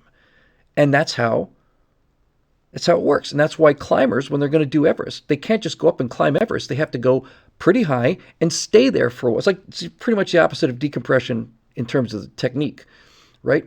But They have to go up to Camp 1 and they have to spend a week there. And that's allowing their body to manufacture additional blood cells because they're not getting enough oxygen. Then they do it again, then they do it again and again and again. It's the same thing with radiation. If you continue to expose people to higher levels of radiation, and this is the key, right? You can't just dump it on them. You got to keep it just a nice, slow, steady curve. As that increasing radiation, there will of course be an upper limit, but as that increasing radiation dose continues, the repair mechanisms for radiation damage will increase in number the same way that the blood cells do. And that is that. So, all of this radiation fear, a banana is certainly radioactive enough to tick off a Geiger counter because bananas are high in potassium. And I'm virtually positive it's potassium. And one of the isotopes of potassium that's in a banana, every banana, is radioactive. Look, this is my favorite story about radioactivity, right? Hey, thank you very much for that, Harrison Morgan. Here's my favorite story about radioactivity. 10 years ago, well, 12 years ago now, I was having a bit of a irregular heartbeat. So I went to the doctor and he said, well, let me listen. I said, let me give you an echocardiogram. So gave me the EKG. So he took the EKG, takes a look at the strip, and he says, not in love with this. Let's give you an echocardiogram while we're doing your EKG. So now he's looking at the valves and all the rest of the stuff. He says, I kind of maybe want to get you to a cardiologist, and maybe they put one of these monitors on you, It was built in Bulgaria in 1948. All these electrical connections, this giant battery box. You have to wear it for 24 hours.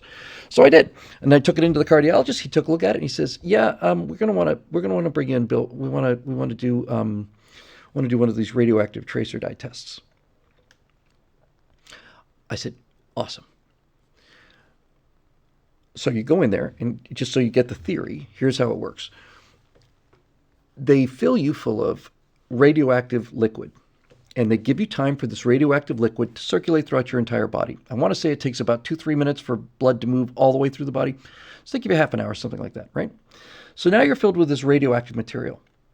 And you lie down, and you have to hold very still, and they scan you, and they determine what the pattern of the radiation is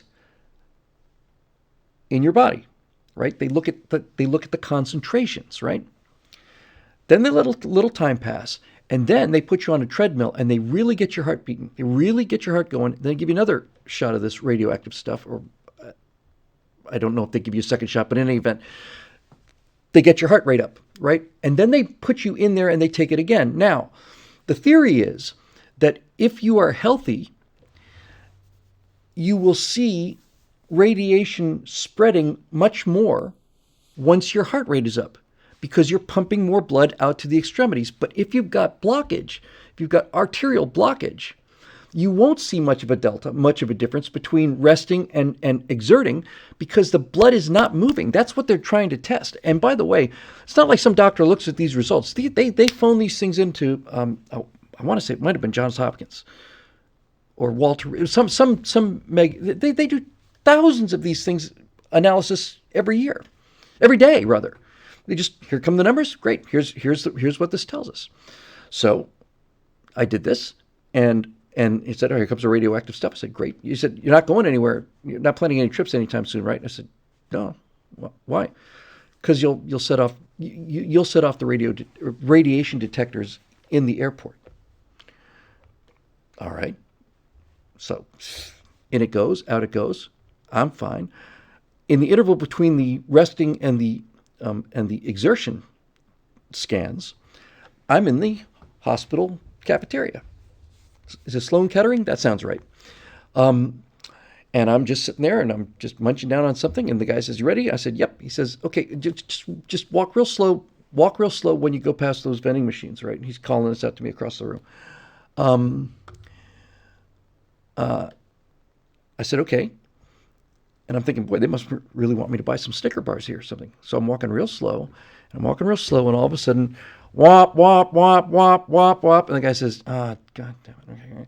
And he starts running, and I don't mean walking. He's in a dead run. Walk, walk, walk, walk, walk, walk. And I poke my head around the corner, and I see these two policemen just running down the hall towards me, right? And he said, it's okay, everything's cool. It's just, we just got a patient here. The radiation detectors were on the other side of the wall, and Radioactive Bill walks past these things fast enough to trip them off. That's how radioactive I was, right? So the reason they're taking this kind of care is because they don't want radioactive medical waste to be used for a dirty bomb.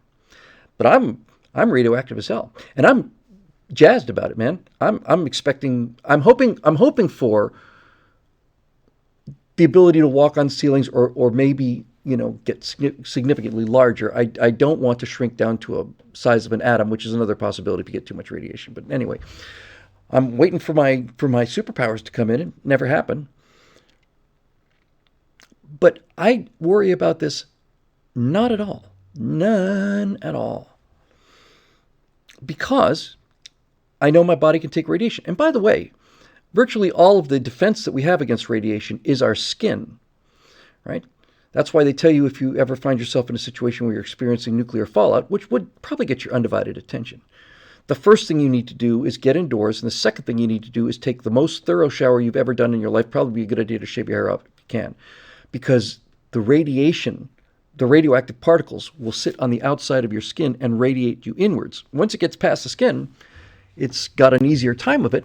And I not only had it past the skin, I had it through every single freaking capillary in my body, which is more than 10. That's a lot of capillaries in there, right? Excuse me. Oh, and for those of you interested in the outcome,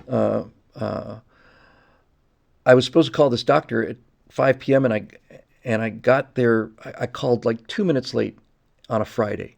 I'm sorry, he's gone for the day. It's like, oh, so I get to worry about this until Monday? Because, here's the problem. Here's the pattern, right? I got a kind of a funny kind of racing heart thing. Go to your general practitioner. He says, do this test. Then he escalates it to another test. Then he escalates it to a third test. Then he sends you to somebody to do kind of testing he can't do. That guy sends you to a guy who's going to send you to the hospital for a test. That's not a trend line I'm particularly fond of, right? So, just to spice this thing up and wrap it up, and I think probably wrap it up for the night, actually, because I really do need to get a lot of stuff done tonight as well. So, when I am getting ready to get on the treadmill, right? I've already taken the first scan. They filled me full of this radioactive tracer dye, and I'm lying there on the table, and they do all that stuff, right? And then, in the interval, just before they've got me on the treadmill, treadmill's in the room, I'm in the room, I'm sitting on one of these medical beds, I've got all these electrodes hooked up to me, and over here, right in front of me, is this super advanced looking EKG thing. It's got 6 screens, and they're all, I'm wired, I'm ready to go. And I'm looking at these things. The guy, the surgeon, is late. He's stuck in traffic. He's like 20 minutes late. So I got 20 minutes just to sit there, wired up to this machine, and watch my own heart rate, right? And the different electrodes are measuring different aspects of your heartbeat. And I'm just sitting here and I'm looking at it, and I'm watching it. Boop, boom, boop, boom, boop, boop, boop, boop, boop, boop, boop. I can see it with my untrained eye. It's like, that's not good at all. That's not good at all. I don't like that at all, right? So the doctor comes in, and I'm thinking, geez, doctor, I'm seeing like gaps in this thing. It doesn't make me too happy. Let's see what happens, Bill. So he gets me on the treadmill, and I start running. You got to be breathless. They got to really push you. So they're pushing me. And as he's pushing me, he says, yeah, that's kind of what I thought. This is really good news. What's good? What's good news? The harder your heart works, Bill, the more regular it becomes. People who have serious heart problems is the opposite. Once you stress them out on the treadmill, their heart becomes more irregular. Once we started putting some load on your heart, it just locked in. It just locked down. There's no irregularities at all. He says probably your condition is you probably got too much ambient adrenaline in your system or something like that, and you're probably not getting enough exercise. So it's ticking off this kind of kicking it along. But in terms of your heart health, looks pretty good from here. So then he leaves, and I'm supposed to call him, and I have to sit through the whole weekend. And finally, on Monday morning, I call his office and I talk to his medical his office manager, who I'd had some conversations with, in the run up to this. Hey, Nancy, it's Bill Whittle calling. How are you? I'm just wondering if I can get my results on the tracer dye thing. Yeah, Bill, hang on a second. Doctor's in with a patient. I'll go see what he says and get him on the phone for you. So I'm on hold for 5 minutes or something. I'm expecting a doctor to come back on the line, and instead it's Nancy comes back on the line, and this is a direct quote. I'll never forget this as long as I live. Nancy says, Bill, Dr. Zono said, don't bother me anymore, kid. You're going to live forever. And I thought, that's about the best diagnosis you could possibly imagine. That was in 2011. I take this stuff seriously, man. It's like I had another test done 3 years ago. And the guy then, because I don't get nearly enough exercise, and my triglycerides are, if I told you what my triglycerides were when I did the last test, you just come and pull me out of the office. However, I was not fasting for that, so that reading doesn't really count. Anyway, I got tested a couple years ago. It didn't have the radioactive dye, but it was full on treadmill and all the rest of it, and the cardiologist said to me, right now, your heart condition, your chance of a heart attack is 1 in 1,000. So it's 0.1% per year. I said, that's not bad. I can live with that. I get that. That's not bad for a 63-year-old frickin' walking fossil. I'll take it. Let me get these super chats. I think we'll call it a night here. Okay, we're back with our friend, another super chat. Thank you for being so generous, Levi Lance. This is coming from a former U.S. Army infantryman and a current U.S. Army intelligence NCO. Cancer is caused by the 150 millimeter propellant gases, not the depleted uranium rounds. The DU rounds are causing cancer is a myth spread by privates. Yes, spread by privates, progressives, and other idiots. That's exactly it. And then he corrects himself again. He corrected himself with another super chat. But bless people like this. Meant to say 120 millimeter, not 155 millimeter. Got my big guns mixed up.